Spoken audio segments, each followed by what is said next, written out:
We can get high, oh na na na. We can get low, oh na na na.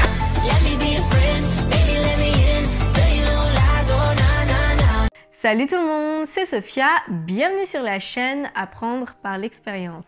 Tout d'abord, je voudrais m'excuser parce que je devais faire une vidéo, j'essaye de faire 1 à 2 vidéos par semaine et la semaine dernière, je n'en ai fait aucune. Tout simplement parce que je me suis dispersée et j'étais en train de chercher de la décoration pour mon studio. J'y habite depuis 3 ans et je n'ai jamais pris le temps de vraiment m'acheter des meubles, du temps pour de la décoration, pour voir ce qui me fait plaisir. En fait, créer ce cocon à moi, d'accord? Parce que c'est moi qui y habite, c'est mon environnement et c'est là où je passe le plus clair de mon temps. Donc je me suis dit, si je suis dans cette phase où je m'occupe de moi, parce que je suis célibataire pour cela, j'ai repris le sport, d'accord? Petit à petit, mais je l'ai repris. Et je m'occupe aussi de mon environnement, après de mes vêtements, de mes sous-vêtements et ainsi de suite. Donc, je me centre sur moi, sur ce qui me fait du bien, sur ce qui me fait plaisir, un nouveau regard sur moi-même. Ça va demander du temps, mais je suis contente en fait de commencer cette aventure avec moi-même et de faire des choses finalement en pensant uniquement à moi et pas dans le but de plaire à un homme ou autre. Je le fais uniquement pour moi. Avant, je me passais en secondaire, voire je m'oubliais. C'était pas grave si je me préparais un repas rapidement, c'était pas grave si il n'y avait pas de décoration, c'était pas grave si j'avais pas les derniers sous-vêtements. Aujourd'hui, il n'y a pas de pas grave. Aujourd'hui, j'ai décidé de m'occuper de moi et donc petit à petit, je vais aménager mon studio. Après, je vais changer un petit peu, je vais m'attarder sur le style vestimentaire qui me plaît, que j'aurais aimé avoir parce que je ne suis pas satisfaite. Mais en même temps, si je ne prends pas le temps de sélectionner les pièces, de faire du shopping, bah, ça ne va pas aller. Mais avant cela, j'avais fait une vidéo où j'avais parlé de mes objectifs pour 2021 et c'était de gérer mon budget, d'accord? Gérer mon argent. Pourquoi? Parce que je suis une passoire. Je me rends pas compte, mais c'est qu'à la fin du mois où je me demande, mais j'aurais pu mettre tant de côté, comment ça se fait que je me retrouve avec rien à la fin du mois? Donc j'avais décidé de prendre en main mes finances et ça fait partie en fait de cet objectif de m'occuper de moi. On est là, on arrête de faire les mêmes choses, de reproduire les mêmes erreurs et on se pose 5 minutes pour se demander qu'est-ce qu'on pourrait changer. Parce qu'on est d'accord qu'on veut quelque part changer. Je veux pas seulement avoir une relation avec quelqu'un agréable, d'accord, une relation où on s'entend bien, où je vais pouvoir avoir un comportement autant moi que la personne, mais sans nuire, d'accord, à la personne. Ça me demande de travailler sur moi, mais ça me demande également de me regarder en face et c'est le travail que je fais actuellement. Je sais que on n'est pas dans une société qui prône le fait de travailler sur soi, mais on est beaucoup accusateurs de c'est toujours l'autre, c'est toujours l'autre. En relation, c'est toujours l'autre. On accuse toujours les autres et on ne se pose pas les questions de qu'est-ce qu'on pourrait nous changer, tout simplement. Donc je suis dans cette phase. Je ne peux pas changer les autres, donc je suis obligée de moi me changer ou je ne sais pas, d'adapter mon comportement. Mais en tout cas, il y a bien un changement qui doit être mis en place parce que je ne veux plus reproduire mes erreurs. Dans cette vidéo, donc voilà, là je vous raconte un petit peu ma vie, mais c'est juste pour m'excuser du fait que j'ai pas fait de vidéo la semaine dernière. Dans cette vidéo, je voulais vous parler du domaine professionnel. En cours de route, je me suis rendu compte que je ne savais pas ce que je voulais faire. Je ne savais pas dans quel métier en fait je pourrais m'épanouir ou m'y retrouver par rapport à ma personnalité.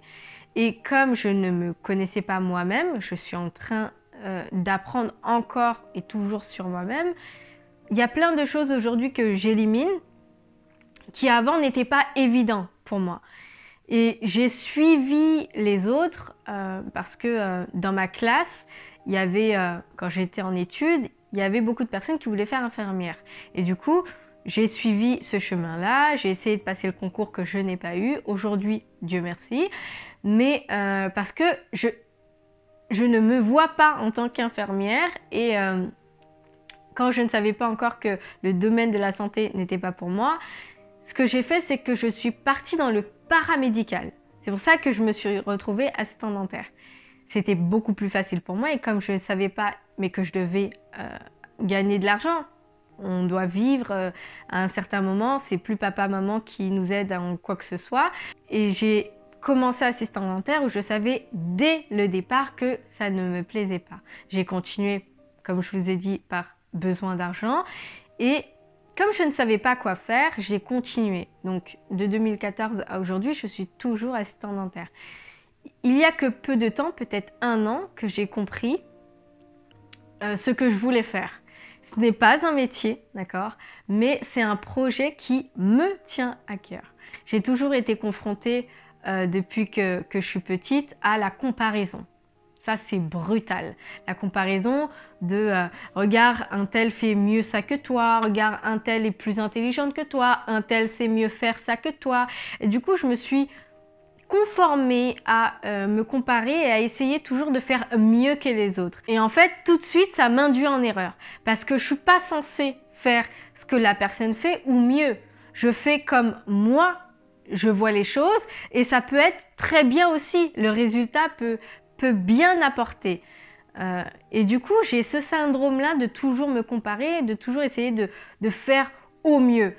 Ce n'est pas mal, d'accord? Et ça peut booster par moments, mais on a tendance à être dur et quand on n'y arrive pas, quand on n'arrive pas à dépasser les autres, et ben du coup, mentalement, on en prend un coup. Aujourd'hui, j'ai un petit litige au travail, rien de grave, mais je pense que ça peut vous parler.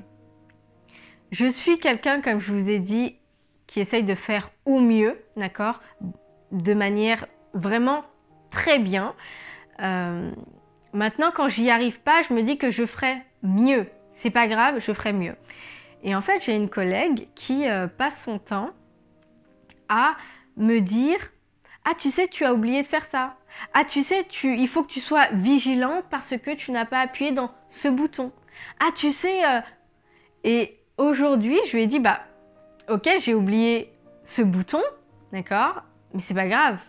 Si je l'ai oublié, bah, c'est juste un bouton à appuyer. En soi, tout le reste est très bien fait, n'est-ce pas? Et elle me dit, non, mais je te le dis, il faut que tu sois juste vigilante. Et ça m'a retourné en enfance. J'ai pas essayé de comparer, mais tout de suite, je me suis retrouvée dans la même situation, dans ces mêmes situations que j'avais vécues. Quand je faisais quelque chose de très bien, mais que j'avais une erreur ou un oubli, on me rappelait cette erreur ou cet oubli. D'accord? Et pour moi, tout le reste était faux. C'est-à-dire, à partir du moment où on ose me dire que, en fait, on appuie sur ce que tu fais de pas bien ou de pas assez bien, et on oublie quelque part de te dire « mais c'est très bien ce que tu as fait, tout le reste. C'est très bien, tu l'as très bien fait. » Je ne suis pas en recherche de reconnaissance, je ne pense pas, mais j'ai trouvé vraiment insupportable et pour aller plus loin, à chaque fois qu'elle fait des erreurs, je ne relate pas. C'est-à-dire qu'elle peut noter un nom plutôt qu'un autre, oublier d'appeler un tel, etc. Je vais le corriger parce que je vais justifier moi-même le fait qu'elle ait oublié de le faire. Elle est seule, il y a 2 praticiens, le téléphone, la porte qui sonne, les praticiens qui demandent des choses. Ouais, tu peux avoir la tête sur plein de choses en même temps et tu peux oublier. Ça arrive, c'est normal, c'est humain. Mais je vais pas, si vous voulez, aller lui dire, bah tu sais, tu as oublié ça. Ah ben tu sais, tu n'as pas fait ça. Parce que naturellement, je sais qu'elle va me dire, bah j'ai oublié, ah j'ai pas fait attention. Mais j'ai constaté que depuis que je suis arrivée, elle passe son temps à relater mes erreurs ou mes oublis. Au début, je me disais c'est pas grave et aujourd'hui, si vous voulez, mon cœur s'est serré parce que je me suis dit mais mince en fait, c'est qu'un bouton. J'ai répondu en lui disant bah c'est qu'un bouton.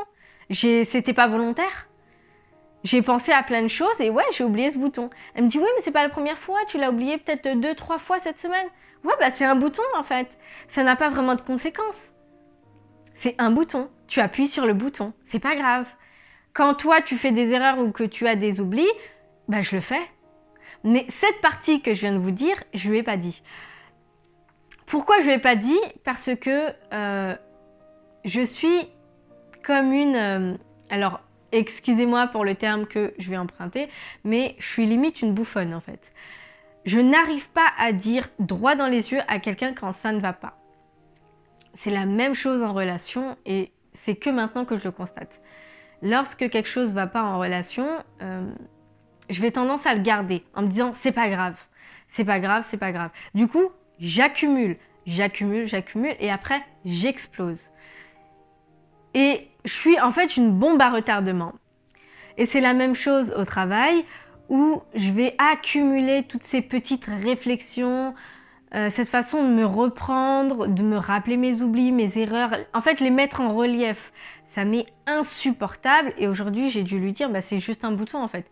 Si je l'ai oublié, je ne l'ai pas fait exprès. Et elle m'a dit ah non mais moi je te dis, hein, c'est tout, c'est juste pour te le dire. Hein. Bah en fait moi aussi je peux te dire, si je te dis pas les choses, c'est pas parce que tu fais pas d'erreur, c'est pas parce que tu n'as pas d'oubli, c'est parce que je me mets en situation et je me dis que bah, tu l'as pas fait, tu as dû oublier, que tu devais être surmené à ce moment-là, bah c'est pas grave, je le fais moi, je le constate, je le fais. Donc le fait que je ne relève pas ou que je mets pas en relief tes erreurs, ça ne veut pas dire que tu en fais pas. Mais je pense que c'est de ma faute. Je vous explique. J'ai pris cette position de ne rien dire et elle a pris cette position de me corriger.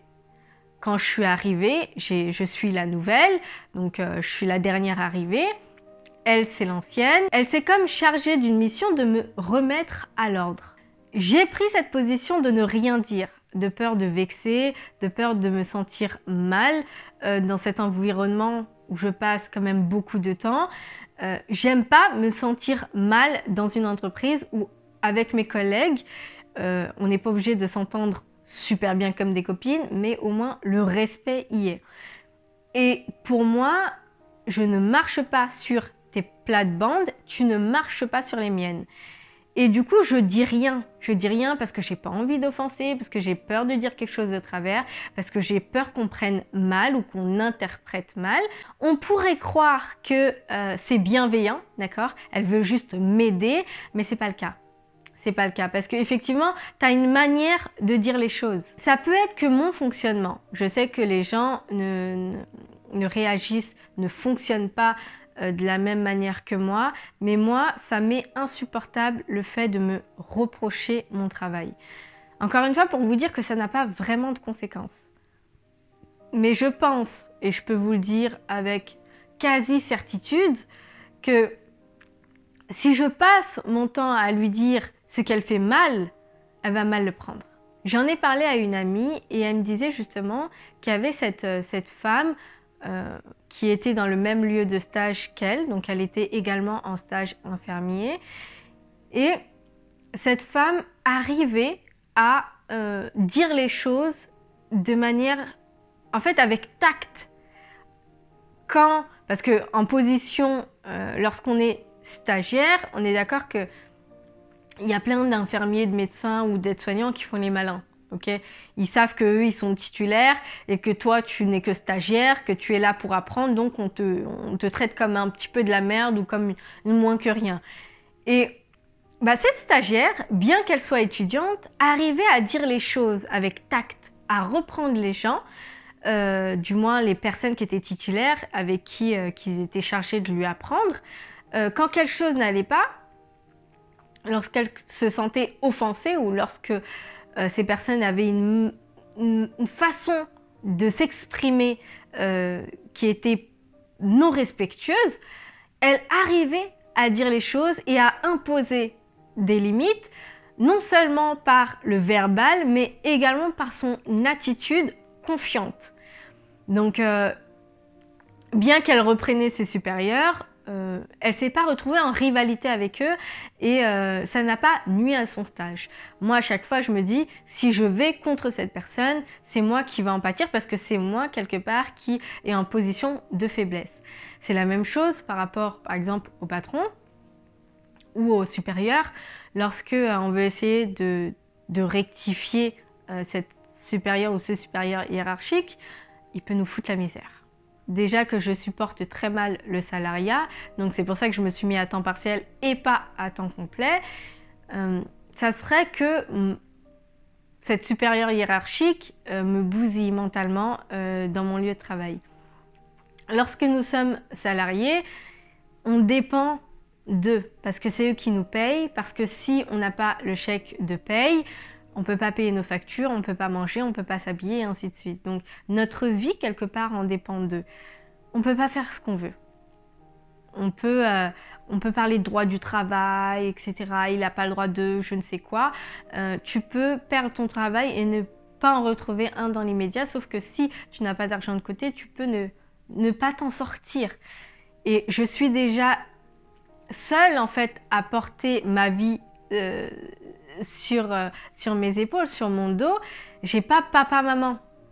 Donc c'est à moi de faire en sorte de ne pas me retrouver dans ce genre de situation où je n'ai plus de salaire. Je suis obligée. Alors je me suis mis à temps partiel, ça a été ma décision. Pour vous faire bref, j'ai essayé plusieurs fois de faire temps complet et ça m'est insupportable le fait de gaspiller ma vie à gagner de l'argent pour le dépenser et payer des factures. C'est-à-dire que c'est même pas comme si cet argent me permettait d'avoir une belle vie, parce que c'est pas le cas. Tu peux travailler à temps plein et quand même avoir davantage de factures et de choses à payer et te retrouver avec rien à la fin du mois. Alors, la cause peut être due aussi au fait que tu ne sais pas gérer ton argent, mais pas que. Peut-être que tu ne gagnes pas assez. C'est possible. Et je me rappelle qu'une fois, là, juste avant, il y a 1 an et demi, avoir pris ce poste à temps partiel d'assistante dentaire, ce qui est rare, donc je suis très très chanceuse, donc pour l'instant j'aimerais le garder. J'avais fait du temps plein. Avant, j'étais dans un centre et je gagnais 1004. D'accord, 1004, c'est rien, mais on est dans un centre. 1004, 80, quelque chose comme ça. Mais on est dans un centre, on ne peut pas demander le maximum. De toute façon, ils ne te donnent pas le maximum. Donc, je suis passée du centre au privé. Et là, j'ai fait 3 cabinets privés. J'en ai fait un qui voulait me payer 1005. J'en ai à 36 heures. J'en ai fait un autre où on me payait 1004 à 36 heures également. Et j'en ai fait un autre, et je crois que celui-là, c'est le pire. J'ai fait 39 heures pour 1650. C'est épuisant. C'est épuisant. Assistante dentaire, on est constamment en train de bouger. On est dans les cabinets privés, on est et secrétaire et assistant dentaire. On gère et les rendez-vous, et le fauteuil, et la stérilisation, et la porte, et tout ce que vous voulez, et l'encaissement. Donc, à la fin de la journée, entre le bruit de l'ultrason, le bruit de la sonnette, le bruit du téléphone, je vous parle même pas des petites sonnettes qu'ils ont mis en place dans chaque cabinet pour vous appeler. Du bruit, du bruit, du bruit. Tu sors de là, tu rentres là, tu repars là, tu fais ça, tu fais ci. Et oui, comme ça, il y a énormément d'oubli. À la fin de la journée, mal aux yeux. J'avais mal aux yeux, mal à la tête, je n'en pouvais plus. Et à un moment, j'ai eu une porte de sortie, je l'ai prise. Parce que je me suis dit, effectivement, j'ai gagné 1650, mais mon Dieu, comment j'étais pas bien. Et déjà, en plus, c'est un métier qui me plaît pas. Je le fais parce que j'ai besoin d'argent. Donc, si en plus, à ce métier, enfin, à cette profession que je suis pas fan de faire, que je fais par besoin, par nécessité, si en plus il y a cette contrainte où à la fin de la journée, tu as mal à la tête, t'en peux plus, tu es épuisé, parce qu'il faut compter le temps du trajet. J'étais quand même à 40 minutes de train. Je n'en pouvais plus. Donc je préfère vraiment gagner peu que gagner beaucoup et faire 39 heures. Si c'est pas 39 heures en travaillant pour moi, je travaille pas 39 heures pour les autres. C'est pas possible. C'est pas possible. L'énergie, à un moment, je construis leur avenir à eux. Enfin, leur avenir, oui, leur avenir financier. Je construis leur empire quelque part parce que on peut se dire 1650, c'est beaucoup, mais pour eux, c'est des cacahuètes. Ah bah oui, pour eux, c'est des cacahuètes. Et toi, tu donnes ton temps, ton énergie, ta force de travail, ton mental pour payer des factures. Et après, il y a quoi? Donc j'ai décidé de me mettre à temps partiel où je gagne 1250 et c'est très bien pour l'instant. C'est aussi un challenge pour moi de me mettre à temps partiel et de gagner 1200 parce que je trouve que c'est quand même un bon compromis. Le fait de me dire, ok, je peux pas rester à 1250. Je suis obligée de travailler beaucoup plus, mais pour moi. Donc le temps libre que j'ai, je le travaille pour essayer de mettre en place un système pour pouvoir me rémunérer. Tout ça pour vous dire qu'en réalité, faut vraiment choisir sa vie parce qu'autrement, les gens choisiront votre vie à votre place et c'est vraiment désagréable. On ne peut pas vivre uniquement en se disant « il faut que je gagne un maximum de thunes » si derrière ta santé empathie. Je pense que c'est la manière dont on se perçoit et la crédibilité qu'on se donne. En fait, ça démontre, la manière dont je me laisse marcher dessus démontre bien que je n'ai pas cette assurance avec moi. En fait, je suis tout le temps en train de me remettre en question par des doutes. Si jamais elle continue de prendre à rôle son cœur de « je remets Sophia dans l'ordre », je vais lui montrer également que je peux très bien mettre en relief ses erreurs et ses oublis et elle va beaucoup moins rigoler. Il y a un moment où il va falloir que je montre de quoi je suis capable, mais également qu'on ne peut pas me traiter comme de la merde parce que je n'en suis pas une. Et c'est toute cette crédibilité que je vais travailler, mais aussi cette assurance. Elle est employée tout comme moi, donc il y a un moment, il faut qu'elle reste à sa place. C'est tout pour cette vidéo, j'espère qu'elle vous a plu. Dites-moi en commentaire ce que vous en pensez. N'oubliez pas de vous abonner et surtout de liker. Bye bye!